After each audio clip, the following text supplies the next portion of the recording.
ರಾಮಾಯ ರಾಮಭದ್ರಾಯ ರಾಮಚಂದ್ರಾಯ ವೇದಸೇ ರಘುನಾಥಾಯ ನಾಥಾಯ ಸೀತಾಯ ಪತಯೇ ನಮಃ.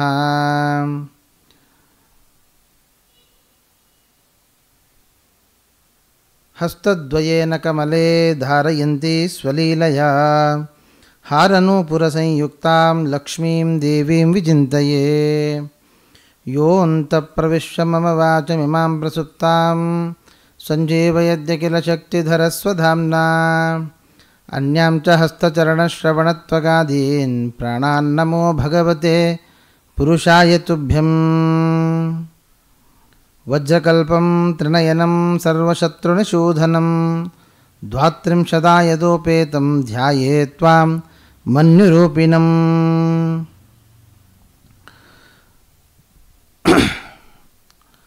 ತಪಸ್ವಾಧ್ಯಾಯ ಶುಶ್ರೂಷಾ ಕೃಷ್ಣಪೂಜಾರತಂ ಮುನಿಂ ವಿಶ್ವೇಶಮಿಷ್ಟದಂ ವಂದೇ ಪರಿವ್ರಾಟ್ ಚಕ್ರವರ್ತಿನಂ. ಆಪಾದಮೂಲಿಪರ್ಯಂತಂ ಗುರುಣಾಮಾಕೃತಿಂ ಸ್ಮರೇತ್ ತೇನ ವಿಘ್ನಾಃ ಪ್ರಣಶ್ಯಂತಿ ಸಿದ್ಧ್ಯಂತಿ ಚ ಮನೋರಥಾಃ. ನಮ್ಮ ಜ್ಞಾನವಾಹಿನಿಯ ಎಲ್ಲ ಬಂಧುಗಳಿಗೆ ಅಭಿನಂದನೆಗಳನ್ನು ಸಲ್ಲಿಸ್ತಾ, ಇವತ್ತು ವಿಶಿಷ್ಟವಾದಂತಹ ಒಂದು ಸ್ತೋತ್ರ, ಅದು ಎಲ್ಲರಿಗೂ ಕೂಡ ಇಷ್ಟವಾಗುವಂತಹದ್ದು, ಎಲ್ಲರಿಗೂ ಕೂಡ ಬೇಕಾಗಿರುವಂತಹದ್ದು.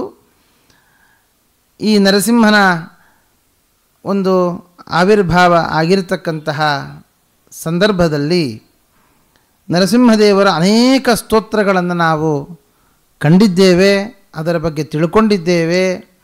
ಆದರೆ ನಮ್ಮ ಋಣವನ್ನು ಮೋಚನ ಮಾಡುವಂತಹ, ನಮ್ಮ ಸಾಲಗಳನ್ನು ತೀರಿಸುವಂತಹ, ಮತ್ತು ಎಲ್ಲ ವಿಧವಾದ ಋಣಗಳನ್ನು ತೀರಿಸಿದರೇ ಮೋಕ್ಷ ಅಂತಕ್ಕಂಥದ್ದು ಪ್ರಾಪ್ತವಾಗುತ್ತೆ. ಅದು ಇಹಲೋಕದ್ದಾಗ್ಬೋದು, ಪರಲೋಕದ್ದಾಗ್ಬೋದು, ಎಲ್ಲ ತರಹದ ಒಂದು ಋಣವನ್ನು ಮೋಚನ ಮಾಡುವಂತಹ ವಿಶಿಷ್ಟವಾದಂತಹ ಅನೇಕ ಸ್ತೋತ್ರಗಳಲ್ಲಿ ನರಸಿಂಹ ಪುರಾಣದಲ್ಲಿ ಬರತಕ್ಕಂತಹ ಒಂದು ಸ್ತೋತ್ರ ನರಸಿಂಹ ಋಣಮೋಚನ ಸ್ತೋತ್ರ. ಆ ಋಣಮೋಚನ ಸ್ತೋತ್ರವನ್ನು ಬಹಳ ಸೊಗಸಾಗಿ ನಮಗೆ ತಿಳಿಸಿಕೊಟ್ಟಿದ್ದಾರೆ ಪುರಾಣಗಳಲ್ಲಿ. ಪುರಾಣಗಳು ಇರುವಂತಹದ್ದೇ ನಮ್ಮನ್ನು ಅನುಗ್ರಹಿಸುವುದಕ್ಕೋಸ್ಕರವಾಗಿ, ಈ ದೇಹವನ್ನು ಧರಿಸಿದ ಆತ್ಮದ ಉದ್ಧಾರಕ್ಕಾಗಿ. ಹಾಗಾಗಿ ಆ ಪುರಾಣಗಳಲ್ಲಿ ಬರತಕ್ಕಂತಹ ಸ್ತೋತ್ರಗಳನ್ನು ನಮ್ಮ ಜೀವನದಲ್ಲಿ ನಾವು ಅಳವಡಿಸಿಕೊಂಡು, ಅದರ ಅರ್ಥವನ್ನು ಅರ್ಥೈಸಿಕೊಂಡು ನಮ್ಮ ಜೀವನವನ್ನು ಸಾಗಿಸಿದಾಗ ಖಂಡಿತವಾಗಿಯೂ ನಾವು ಎಲ್ಲ ಋಣಗಳಿಂದ ಮೋಚನವನ್ನು ಪಡೆದು ಮೋಕ್ಷವನ್ನು ಪಡೆಯುವುದಕ್ಕೆ ಸಾಧ್ಯವಾಗುತ್ತೆ. ಆ ಒಂದು ನಿಟ್ಟಿನಲ್ಲಿ ಇವತ್ತಿನ ದಿವಸ ನಾವೆಲ್ಲ ಈ ನರಸಿಂಹ ಪುರಾಣದಲ್ಲಿ ಬರತಕ್ಕಂತಹ ಋಣಮೋಚನ ಸ್ತೋತ್ರವನ್ನು ನೋಡೋಣ. ಓಂ ದೇವತಾ ಕಾರ್ಯಸಿದ್ಧ್ಯರ್ಥಂ ಸಭಾಸ್ತಂಭ ಸಮುದ್ಭವಂ ಶ್ರೀ ನೃಸಿಂಹಂ ಮಹಾವೀರಂ ನಮಾಮಿ ಋಣಮುಕ್ತಯೇ. ಲಕ್ಷ್ಮ್ಯಾಲಿಂಗಿತವಾಮಾಂಗಂ ಭಕ್ತಾನಾಂ ವರದಾಯಕಂ ಶ್ರೀ ನೃಸಿಂಹಂ ಮಹಾವೀರಂ ನಮಾಮಿ ಋಣಮುಕ್ತಯೇ. ಆಂತ್ರಮಾಲಾಧರಂ ಶಂಖಚಕ್ರಾಬ್ಜಾಯುಧಧಾರಿಣಂ ಶ್ರೀ ನೃಸಿಂಹಂ ಮಹಾವೀರಂ ನಮಾಮಿ ಋಣಮುಕ್ತಯೇ. ಸ್ಮರಣಾತ್ ಸರ್ವಪಾಪಘ್ನಂ ಕದ್ರೂಜವಿಷನಾಶನಂ ಶ್ರೀ ನೃಸಿಂಹಂ ಮಹಾವೀರಂ ನಮಾಮಿ ಋಣಮುಕ್ತಯೇ. ಓಂ ಸಿಂಹನಾದೇನ ಮಹತಾ ದಿಗ್ಧಂತಿ ಭಯನಾಶನಂ ಶ್ರೀ ನೃಸಿಂಹಂ ಮಹಾವೀರಂ ನಮಾಮಿ ಋಣಮುಕ್ತಯೇ. ಓಂ ಪ್ರಹ್ಲಾದವರದಂ ಶ್ರೀಶಂ ದೈತ್ಯೇಶ್ವರವಿದಾರಿಣಂ ಶ್ರೀ ನೃಸಿಂಹಂ ಮಹಾವೀರಂ ನಮಾಮಿ ಋಣಮುಕ್ತಯೇ. ಓಂ ಕ್ರೂರಗ್ರಹೈಃ ಪೀಡಿತಾನಾಂ ಭಕ್ತಾನಾಂ ಅಭಯಪ್ರದಂ ಶ್ರೀನೃಸಿಂಹಂ ಮಹಾವೀರಂ ನಮಾಮಿ ಋಣಮುಕ್ತಯೇ. ಓಂ ವೇದವೇದಾಂತಯಜ್ಞೇಶಂ ಬ್ರಹ್ಮರುದ್ರಾದಿವಂದಿತಂ ಶ್ರೀನೃಸಿಂಹಂ ಮಹಾವೀರಂ ನಮಾಮಿ ಋಣಮುಕ್ತಯೇ.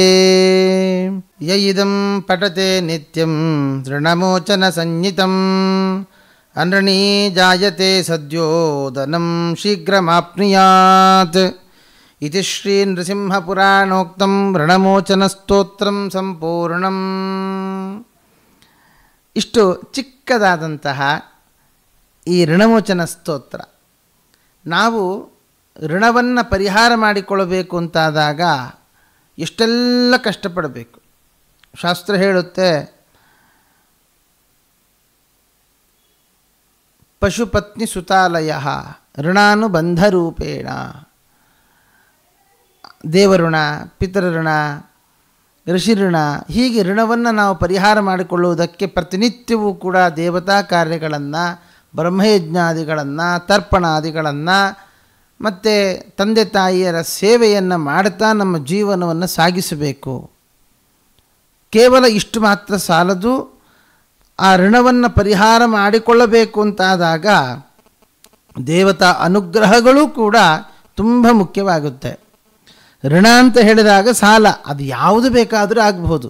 ಇಹಲೋಕದಲ್ಲಿ ಮಾಡುವಂತಹ ಹಣಕ್ಕೆ ಸಂಬಂಧಪಟ್ಟ ಸಾಲ ಆಗಬಹುದು, ಅಥವಾ ಜನ್ಮ ಜನ್ಮಾಂತರದಲ್ಲಿ ಮಾಡಿರತಕ್ಕಂತಹ ಋಣ ಆಗಬಹುದು. ಯಾವುದಾಗಿದ್ದರೂ ಕೂಡ ನರಸಿಂಹದೇವರು ಪರಿಹಾರ ಮಾಡುತ್ತಾರೆ.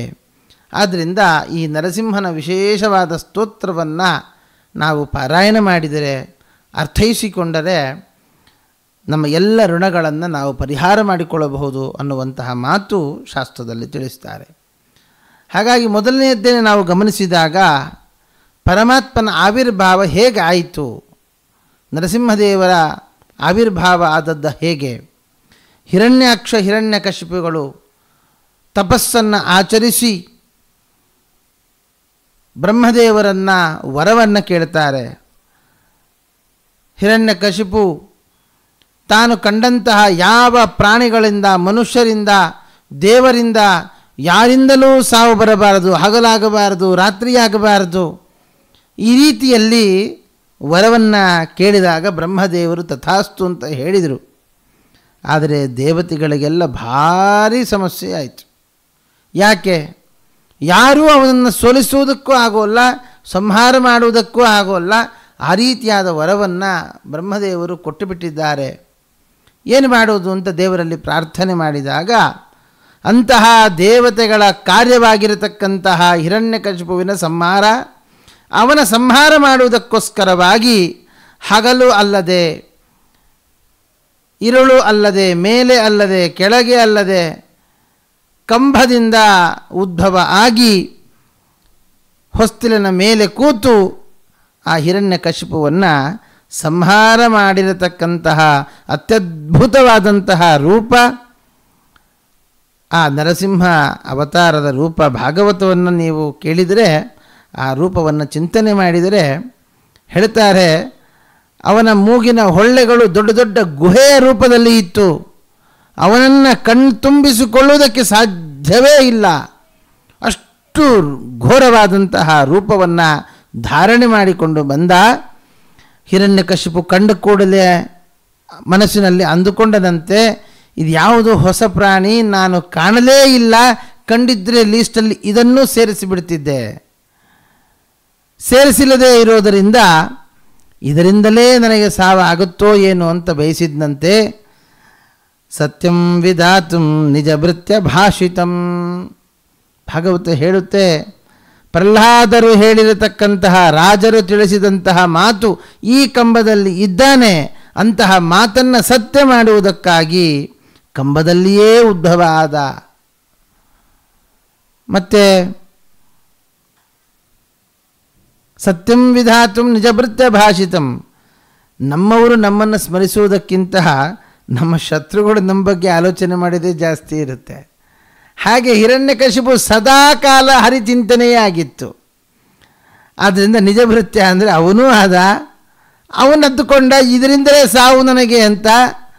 ಅವನ ಮಾತನ್ನೂ ಸತ್ಯ ಮಾಡುವುದಕ್ಕೋಸ್ಕರವಾಗಿ ನರವೂ ಅಲ್ಲದ ಸಿಂಹವೂ ಅಲ್ಲದ ಪರಮಾತ್ಮ ನರಸಿಂಹನಾಗಿ ಹಗಲು ಅಲ್ಲದ ಇರುಳು ಅಲ್ಲದ ಸಂಧ್ಯಾಕಾಲದಲ್ಲಿ ಉದ್ಭವನಾಗಿ ಅವನನ್ನು ಸಂಹಾರ ಮಾಡಿದ. ಅದು ಏನದು?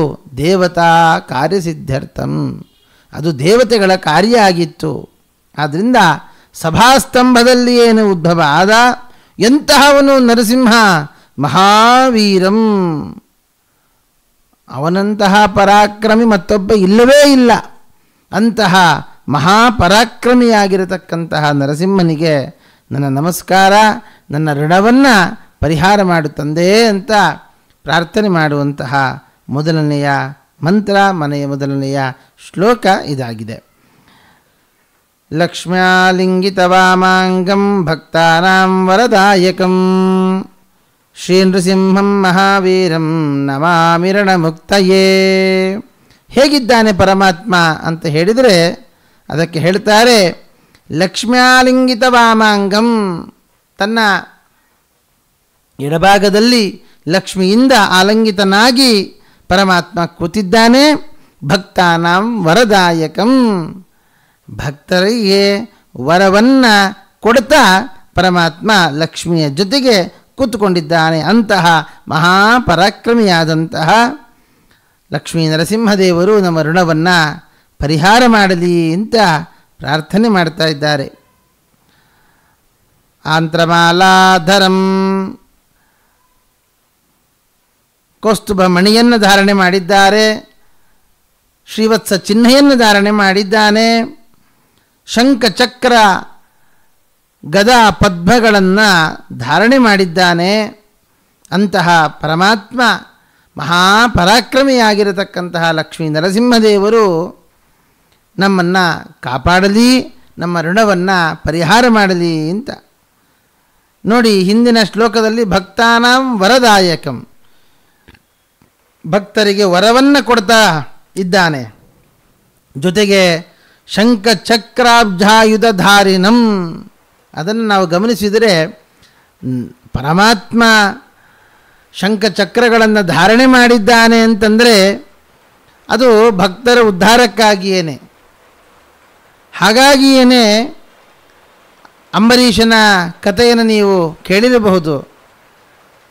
ದುರ್ವಾಸರಿಂದ ಸೃಷ್ಟಿಯಾದ ಭೂತ ಅಂಬರೀಷ ಮಹಾರಾಜನನ್ನು ಅಟ್ಟಿಸಿಕೊಂಡು ಬಂದಾಗ ಸುದರ್ಶನ ಚಕ್ರ ಪರಮಾತ್ಮನ ಆಯುಧ ಅದು ಬಂದು ಆ ಭೂತವನ್ನು ಸಂಹಾರ ಮಾಡಿದ್ದಲ್ಲದೆ ದುರ್ವಾಸರನ್ನೂ ಕೂಡ ಅಟ್ಟಿಸಿಕೊಂಡು ಹೋಯಿತು. ಅಷ್ಟೇ ಅಲ್ಲದೆ ಗಜೇಂದ್ರ ಮೋಕ್ಷದ ಕಾಲದಲ್ಲಿಯೂ ಅದೇ ಸುದರ್ಶನ ಚಕ್ರ ನಕ್ರನನ್ನು ಸಂಹಾರ ಮಾಡಿ ಗಜೇಂದ್ರನನ್ನು ಕಾಪಾಡಿತು. ಭಕ್ತಾನಾಂ ವರಪ್ರದನಾಗಿ, ಭಕ್ತರಿಗೆ ವರಪ್ರದನಾಗಿ ಅಭಯಪ್ರದನಾಗಿ ಪರಮಾತ್ಮ ಆಯುಧಗಳನ್ನು ಧಾರಣೆ ಮಾಡಿದ್ದಾನೆ. ಇನ್ನು ಧ್ರುವ ಮಹಾರಾಜ 8 ವರ್ಷದ ಚಿಕ್ಕ ಬಾಲಕ ಯಾರದ್ದೋ ಮಾತನ್ನು ಕೇಳಿ ಕಾಡಿಗೆ ಹೋಗಿ ನಾರದರಿಂದ ಮಂತ್ರೋಪದೇಶವನ್ನು ಪಡೆದು ಆ ಮಂತ್ರವನ್ನು ಧ್ಯಾನ ಮಾಡ್ತಾ ಮಂತ್ರವನ್ನು ಜಪಿಸ್ತಾ ಪರಮಾತ್ಮನನ್ನು ಕಾಣುವ ಮುಂಚೆ ಪರಮಾತ್ಮ ಶಂಖವನ್ನು ಅವನಿಗೆ ಸ್ಪರ್ಶ ಮಾಡಿದ. ಏನು ಹೇಳಬೇಕು ಅಂತ ಗೊತ್ತಾಗಲಿಲ್ಲ. ಅದು ಹೇಳ್ತಾರೆ ಭಾಗವತ, ಕಣ್ಣು ಮುಚ್ಚಿ ಪರಮಾತ್ಮನನ್ನು ಧ್ಯಾನ ಮಾಡ್ತಾ ಇದ್ದಂತಹ ಚಿಕ್ಕ ಬಾಲಕನಿಗೆ ಕಣ್ಣು ತೆರೆ ಅಂತ ಹೇಳಿದರೆ ಅಂತಹ ಅದ್ಭುತವಾದ ರೂಪವನ್ನು ಕಾಣ್ತಾ ಇದ್ದ ಧ್ರುವ ಮಹಾರಾಜನಿಗೆ ಕಣ್ಣು ತೆರೆಯುವ ಮನಸ್ಸಾಗಲಿಲ್ಲಂತೆ. ಪರಮಾತ್ಮ ತಡಿ ಮಾಡ್ತೇನೆ ಅಂತ ಹೇಳಿ ತಾನು ಕಣ್ಣು ಮುಚ್ಚಿ ಕಾಣ್ತಾ ಇದ್ದ ರೂಪವನ್ನು ಮಾಯ ಮಾಡಿದ. ಕಣ್ಣು ತೆಗೆದ ಕೂಡಿದ ಅದೇ ರೂಪವನ್ನು ಕಾಣ್ತಾನಂತೆ ಧ್ರುವ.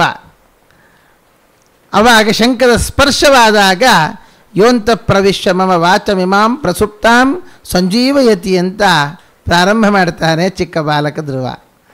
ಹಾಗಾಗಿ ಅವನ ಶಂಖ ಚಕ್ರ ಗದಾ ಪದ್ಮಗಳು ನಮ್ಮಂತಹ ಭಕ್ತರ ಉದ್ಧಾರಕ್ಕಾಗಿಯೇ ಇಟ್ಟುಕೊಂಡಿದ್ದಾನೆ.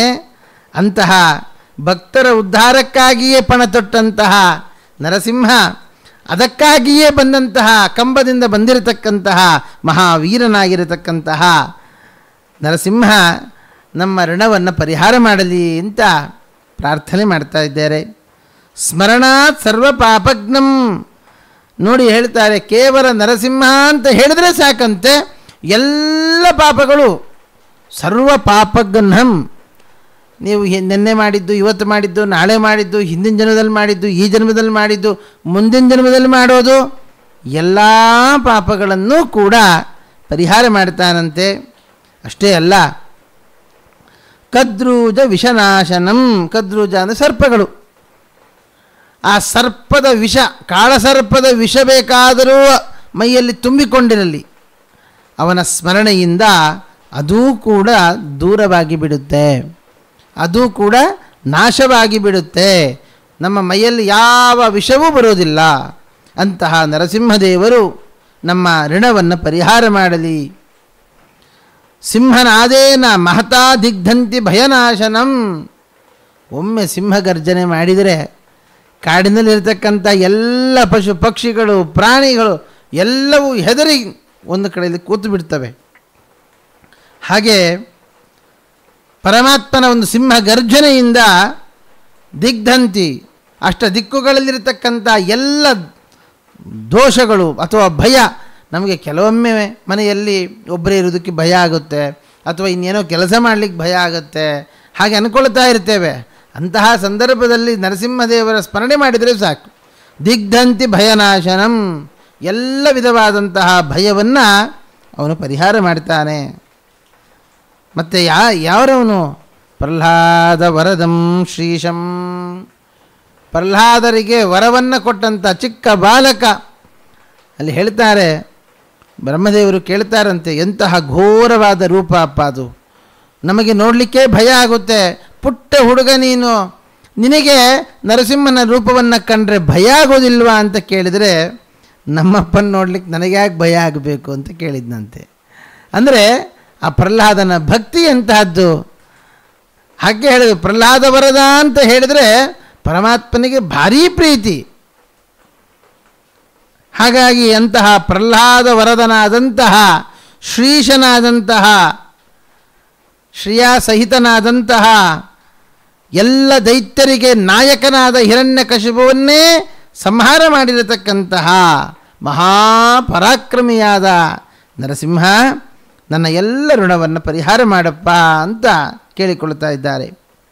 ಅಷ್ಟೇ ಅಲ್ಲ, ನಮಗೆ ಈ ಗಾಳಿಯ ಸೋಂಕು ಅಥವಾ ಭೂತಗಣಗಳ ದೃಷ್ಟಿ ಅಥವಾ ಇನ್ನೇನೋ ಬಾಧೆಗಳಿದ್ದಾವೆ ಇತ್ಯಾದಿಗಳು, ಅನೇಕ ವಿಧವಾದ ಬಾಧೆಗಳನ್ನು ನಮ್ಮ ಜೀವನದಲ್ಲಿ ನಾವು ಕಾಣ್ತೇವೆ, ಅನುಭವಿಸ್ತಾ ಇರ್ತೇವೆ. ಅಂತಹ ಎಲ್ಲರಿಗೂ ಕೂಡ ಅಭಯಪ್ರದನಾಗಿದ್ದ ನರಸಿಂಹ. ಕ್ರೂರಗ್ರಹೀ ಪೀಡಿತಾನಾಂ ಭಕ್ತಾನಾಂ ಅಭಯಪ್ರದಂ. ಹಾಗಾಗಿ ಯಾವುದೇ ವಿಧವಾದಂತಹ ಕ್ರೂರಗ್ರಹರ ದೃಷ್ಟಿ ಅಥವಾ ಭೂತಗಣಗಳ ದೃಷ್ಟಿ ಅಥವಾ ಇನ್ಯಾವುದೇ ವಿಧವಾದ ಗಣಗಳ ದೃಷ್ಟಿ ಏನಾದರೂ ಬಿದ್ದರೆ ಅಂತಹವರಿಗೆ ನರಸಿಂಹ ಅಂತ ಸ್ಮರಣೆ ಮಾಡಿದರೆ ಸಾಕು, ಅದೆಲ್ಲವೂ ಕೂಡ ದೂರವಾಗಿ ಬಿಡುತ್ತೆ. ನಮ್ಮ ಋಣವನ್ನು ಪರಮಾತ್ಮ ಪರಿಹಾರ ಮಾಡ್ತಾನೆ. ಎಂತಹವನವನು? ವೇದ ವೇದಾಂತ ಯಜ್ಞೇಶಂ ಬ್ರಹ್ಮರುದ್ರಾದಿ ವಂದಿತಂ. ಈ ಜಗತ್ತಿನಲ್ಲಿ ಯಾರು ಯಾವುದೇ ಹೋಮವನ್ನು ಮಾಡಿದರೂ ಎಲ್ಲದಕ್ಕೂ ಒಡೆಯನಾಗಿರತಕ್ಕಂತಹ ನರಸಿಂಹ. ಎಲ್ಲ ವೇದಗಳು ವೇದಾಂತಗಳು ಎಲ್ಲವೂ ಅವನನ್ನೇ ಕೊಂಡಾಡ್ತಾ ಇದೆ. ಎಂತಹ ಚತುರ್ಮುಖ ಬ್ರಹ್ಮದೇವರೂ ಸಮೇತ ರುದ್ರರು, ರುದ್ರಗಣಗಳು, ಎಲ್ಲ ದೇವತೆಗಳು ಕೂಡ ಅವನಿಗೆ ನಮಸ್ಕಾರ ಮಾಡ್ತಾರೆ. ಎಲ್ಲರಿಂದಲೂ ವಂದಿತನಾದಂತಹ ಸಕಲ ಗ್ರಂಥಗಳಿಂದ ಸಕಲ ವೇದಗಳಿಂದ ಪ್ರತಿಪಾದ್ಯನಾದಂತಹ ಆ ನರಸಿಂಹದೇವರು ನಮ್ಮ ಋಣವನ್ನು ಪರಿಹಾರ ಮಾಡಲಿ ಅಂತ ಪ್ರಾರ್ಥನೆಯನ್ನು ಮಾಡ್ತಾ, ಇದಂ ಪಠತೆ ನಿತ್ಯಂ, ಪ್ರತಿ ದಿವಸ ಓದಬೇಕಂತೆ ಇದನ್ನು. ಪ್ರತಿನಿತ್ಯ ಯಾರು ಈ ಋಣಮೋಚನ ಸ್ತೋತ್ರವನ್ನು ಪಠನೆ ಮಾಡ್ತಾರೆ, ಅನೃಣೀ ಜಾಯತೆ ಸದ್ಯೋದನಂ, ಸದ್ಯದಲ್ಲಿಯೇನೆ ಕ್ಷಣದಲ್ಲಿಯೇನೆ ಎಲ್ಲ ವಿಧವಾದಂತಹ ಋಣಗಳನ್ನು ಪರಿಹಾರ ಮಾಡಿಕೊಂಡು ಸುಖ ಸಂಪತ್ತುಗಳನ್ನು ಐಶ್ವರ್ಯವನ್ನು ಪಡೆದುಕೊಳ್ಳುವರಾಗ್ತಾರೆ ಅನ್ನುವ ಮಾತನ್ನು ಪುರಾಣ ತಿಳಿಸಿಕೊಡ್ತಾ ಇದೆ. ಹಾಗಾಗಿ ನಾವೆಲ್ಲ ಪುರಾಣಗಳಿಂದ ಪಡೆದಂತಹ ಕಿವಿ ಮಾತು, ಆ ಕಿವಿಯನ್ನು ಒಂದು ಕಿವಿಯಲ್ಲಿ ಕೇಳಿ ಒಂದು ಕಿವಿಯಲ್ಲಿ ಬಿಟ್ಟರೆ ಅದರ ಉಪಯೋಗ ನಮಗೇ ನಷ್ಟ. ಅದೇ ಪುರಾಣಗಳು ಹೇಳುವಂತಹ ಕಿವಿ ಮಾತನ್ನು ನಾವು ಧಾರಣೆ ಮಾಡಿ ಅದನ್ನು ಪ್ರತಿನಿತ್ಯದಲ್ಲಿಯೂ ಕೂಡ ಅನುಸರಿಸಿ ಅನುಸಂಧಾನ ಮಾಡಿಕೊಂಡ್ರೆ ನಮ್ಮ ಜೀವನದಲ್ಲಿ ನಮಗೆ ಬರತಕ್ಕಂತಹ ಎಲ್ಲ ವಿಧವಾದ ಋಣಗಳಿಂದ ಮುಕ್ತರಾಗಿ ಭಗವಂತನ ಅನುಗ್ರಹಕ್ಕೆ ನಾವೆಲ್ಲ ಪಾತ್ರರಾಗೋಣ. ನರಸಿಂಹ ಜಯಂತಿಯ ವಿಶೇಷ ಪರ್ವಕಾಲದಲ್ಲಿ ಆ ನರಸಿಂಹದೇವರನ್ನು ಎಲ್ಲರೂ ಕೂಡ ಪ್ರಾರ್ಥನೆಯನ್ನು ಮಾಡೋಣ, ಭಗವಂತನ ಅನುಗ್ರಹವನ್ನು ಪಡೆಯೋಣ ಅಂತ ಹೇಳ್ತಾ ಶ್ರೀಕೃಷ್ಣಾರ್ಪಣಮಸ್ತು.